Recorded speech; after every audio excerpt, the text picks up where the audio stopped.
Malamatiyah itu orang yang tidak menyimpan keburukan di hatinya, tapi tidak menampilkan sedikit pun kebaikan. Ibadahnya gak kelihatan sama kita. Maka orang sholat dia gak kelihatan sholat, nunjukin gak kelihatan sholat. Orang kayak gini itu semakin Allah memandang kolbunya, semakin dia ingin menunjukkan keanehan depan orang, biar gak ketahuan kalau dia ini dekat kepada Allah. Jadi mereka ini bersembunyi dalam terang. Bahkan mungkin jarang ketemu di masjid, Pak. Kadang ada masjid, ada kafe, dia di kafe. Maka Malamatiyah ini ujian-ujian antara Nabi Musa sama Nabi Khidir. Nabi Musa, Nabi Khidir, saya mau tanya, bunuh orang benar apa salah?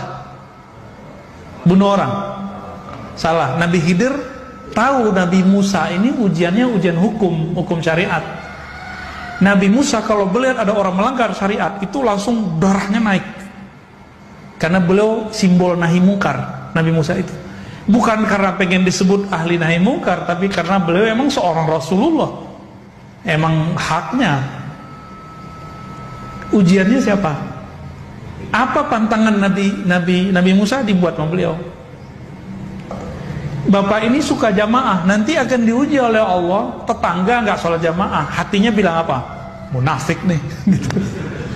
Munafik nih nggak sholat ke masjid. Hati-hati, Pak. Itu ujian kita semua tuh. Coba aja rasain pulang ke rumah, ya kelihatan kok pulang subuh lampunya belum mati juga nih, belum kedengeran ada bunyi keran hidup nih. Setan langsung bisikin tuh, yang suci tuh ente, yang ikhlas ente, sampai ente munafik. Kenapa? Dia pakai hadis. Jadi setan nih hafal hadis. Kenapa? Kita belum lahir dia sudah dengar Nabi ngomong. Apa kata Nabi? Asqalus shalah alal munafiqin. Salat paling berat bagi orang munafik adalah dua, Isya dan. Jadi bapak ini punya tetangga nggak sholat Isya, waduh berat. Nanti setannya masuk, Pak. Jangan kira saya ini selamat tiap hari saya menghadapi itu, Pak. Tetangga kita ada yang sholat subuh, ada yang nggak sholat Isya di masjid, tapi dia sholat nggak di rumah. Sholat di rumah, masa nggak sholat di rumah? Mungkin karena corona dia nggak datang ke masjid, kan bisa begitu.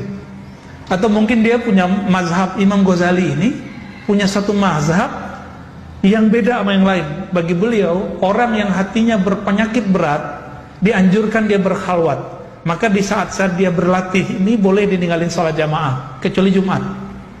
Tapi nggak boleh tiap sepanjang masa, nggak boleh. Cuma di hari-hari khalwat. Tapi pandangan ini ditolak oleh para imam kita. Imam Barkawi, ya, imam pensyarah kitab Ihya Ulumuddin menolak itu. Itu persoalan fikih. Tapi Imam Ghazali kan ngerti dirinya sendiri. Ya. Beliau itu riaknya karena posisi.